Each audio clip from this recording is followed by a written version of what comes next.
A quote usually attributed to Buddha says, "Pain is inevitable, but suffering is optional." What a profound statement. There is no suffering if you can let go.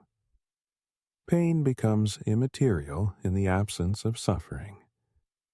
I am reminded of a story I had come across a while ago. It goes as follows. After a day of preaching and alms, two fellow monks, brimming with youth of more or less the same age, with one being more senior, were returning to their monastery while the sun was returning to its abode. Firmly established in their conduct, they would walk with their heads down, and glances scanning not beyond 2 feet. Those were the days of the monsoon, and the gods seemed happy as it had rained generously that day too. The valley was green, and puddles of water looked like patches of random art on the unpaved roads. Their monastery, beautifully set in the magnificent mountains, was past a rivulet, barely 6 feet wide, that would have a strong water current during the monsoons. Naturally, they had to cross the rivulet to get to the monastery.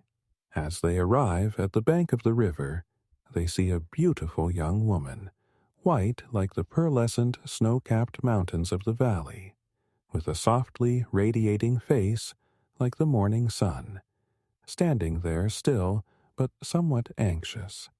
They exchange glances. The senior monk understood that the young lady was afraid of crossing the swollen rivulet.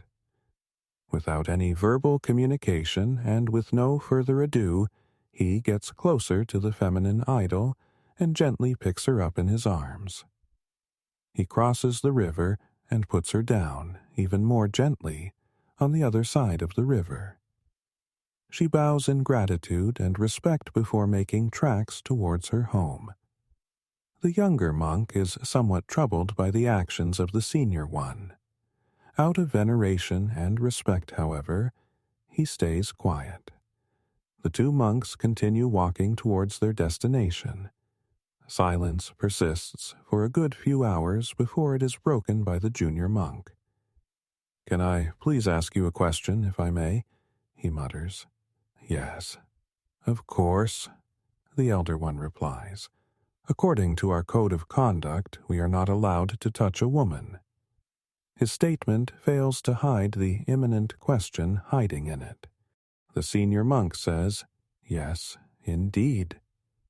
The younger one finally asks, "So, how come you carried that young woman across?" "I did not carry the woman. I simply lifted the one in need," the elder one says, adding, "Besides, I left her on the other side of the river, and you are still carrying her, brother."